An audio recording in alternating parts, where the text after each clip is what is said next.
If you're Vietnamese and visiting the United States or Japan for the first time, you might be surprised by the houses. They look quite different from the solid, thick-walled structures common in Vietnam. Instead of durable brick walls, you'll often find wooden houses, thin-walled constructions, or lightweight steel frames. In some cases, homes are even made of assembled panels. Conversely, when Japanese or Americans come to Vietnam and see sturdy brick houses built with cement and reinforced steel, they're often impressed. They might think, "Wow, these are like fortresses." Given that we're all humans on the same planet needing shelter, why are building styles so different? First, it's essential to note that this isn't universally true everywhere. We're talking about the majority of cases and specific regions, so you can't argue that you've seen different types of houses elsewhere. Let's start with Japan. This country is located in what we call the Pacific Ring of Fire, an area where massive tectonic plates collide like bumper cars. The result? Constant earthquakes, with tremors occurring almost daily, varying in intensity. In Japan, people are accustomed to the feeling of a cup vibrating on a table or a chandelier swaying slightly. Major earthquakes, however, can collapse thousands of homes and generate tsunamis that tower over multi-story buildings. And what about brick? Brick is heavy and brittle. It withstands compression well, but it cracks and breaks easily when shaken horizontally. When the ground moves even a few centimeters, seemingly solid brick walls become deadly liabilities. Therefore, Japan has had to choose a different path. The more flexible and adaptable, the better. Historically, the Japanese have been known for their traditional wooden houses, called minka or machiya. The entire frame consists of wooden pillars, beams, and crossbeams assembled using mortise and tannin joints, without nails. The reason? It's simple. When the earth shakes, wooden houses sway without breaking, like bamboo in the wind.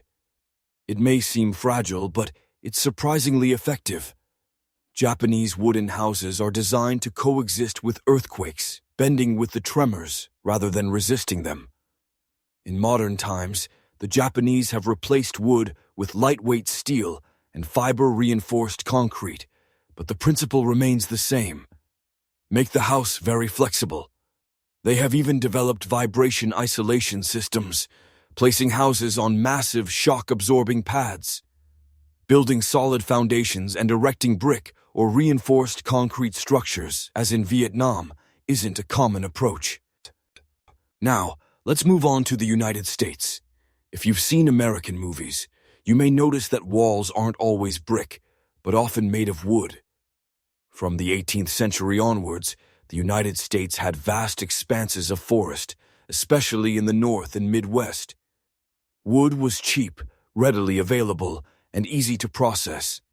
As people migrated westward, they didn't have time to wait for masons to build brick walls. So, they quickly built wooden houses, fast, affordable, easy to repair, and utilizing readily available materials.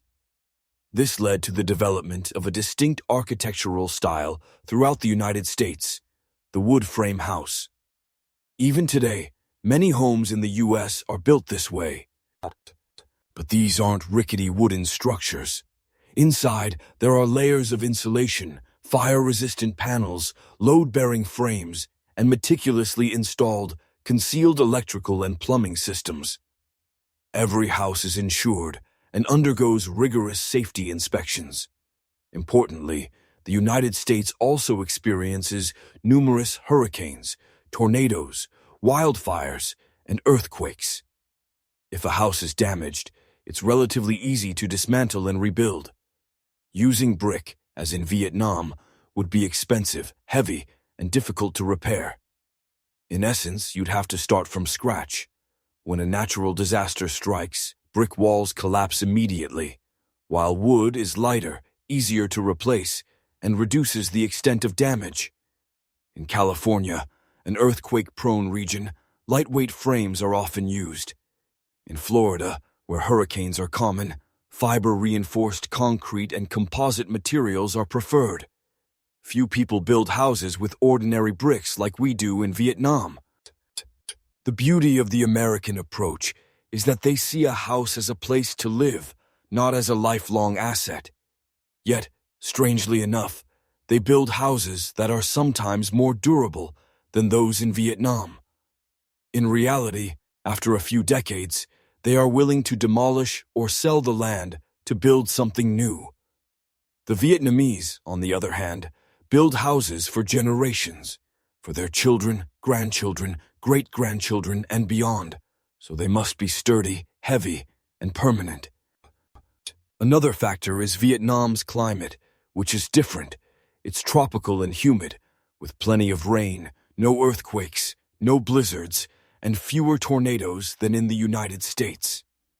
Therefore, building brick and concrete houses is very logical, durable, termite-resistant, and fire-resistant. Fired bricks are also cheap and readily available. Domestic cement is produced, and sand and stone used to be plentiful in rivers. Meanwhile, using Japanese or American building styles would result in high maintenance costs, easy rot, and quick damage. Just look at how valuable and expensive wooden houses are. In addition, the concept of settling down permanently is deeply ingrained in the Vietnamese psyche. People work for decades and save every penny to build a truly decent house.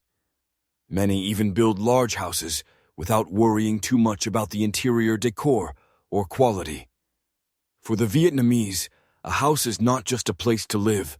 It's a symbol of success and status. The bigger the house, the more prestigious it is.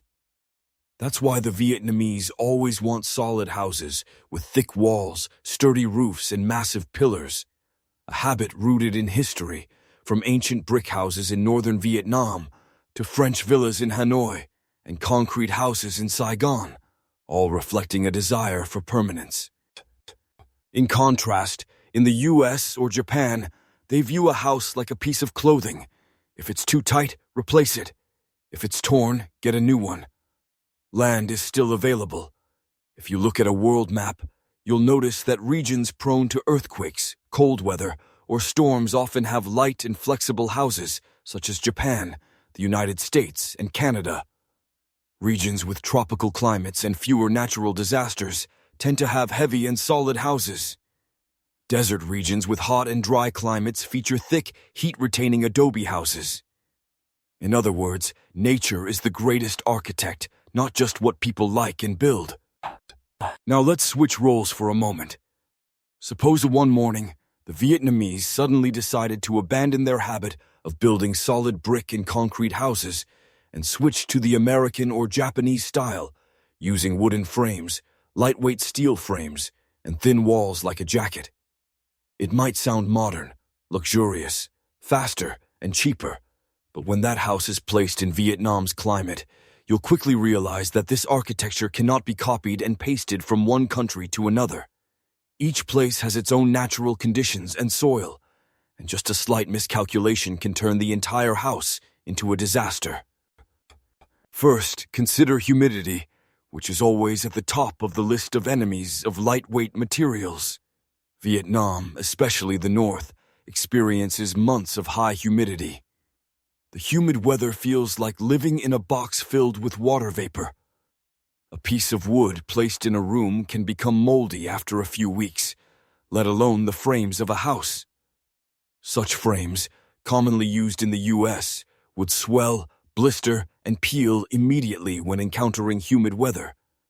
Even lightweight steel frames, if not properly treated, can rust due to moisture accumulating in the walls.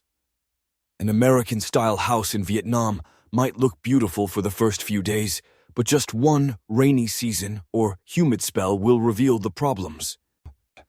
But humidity isn't the biggest concern. Termites in Vietnam are truly monstrous. While Americans only occasionally check for termites, in Vietnam, they not only check but also visit frequently. They can eat through a piece of wood, hollowing out an entire beam in just a few months. By the time you discover them, the wall is as weak as a soggy piece of cardboard. If you grew up in the countryside, you might remember hearing termites at night, a distinct ken-ket sound. You don't hear it in the city now, but it was very clear in the countryside. Imagine a wooden frame house standing in Hanoi during termite season. Oh, it would be a buffet for the termites, and within a few years, the wood wouldn't survive. Now, let's reverse the scenario.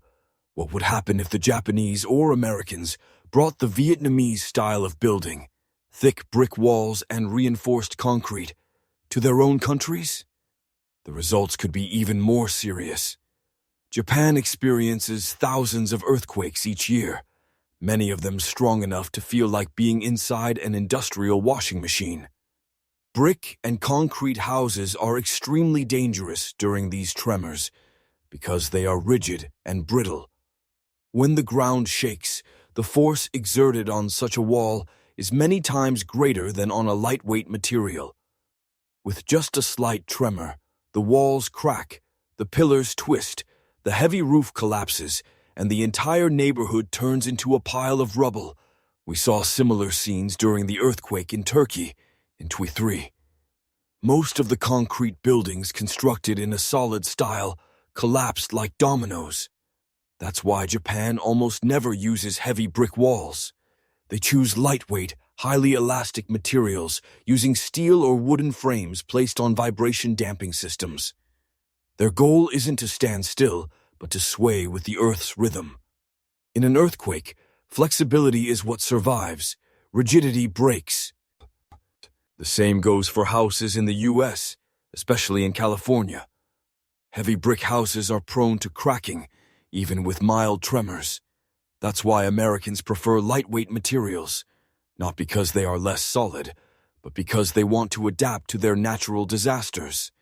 And this is the core point. No one building style is superior or more durable. Vietnamese houses are heavy and sturdy, good at withstanding wind, and optimized for storms, rain, humidity, and termites. American houses are light, fast, and flexible because they are suited to the climate and the need to withstand mild earthquakes. Houses in Japan are flexible and lightweight because they live with earthquakes every day. Building a house is like tailoring a garment. You can't wear winter clothes in the tropics, and you can't wear short sleeves when it's snowing. Each place has its own appropriate attire, and this difference is how humans adapt to harsh environments. If we were to exchange building styles, all three countries, Japan, the United States, and Vietnam, would face disaster. Thank you for your interest in this story. If you found it interesting, you can click the subscribe button, turn on notifications, and share it. And now, I bid you farewell.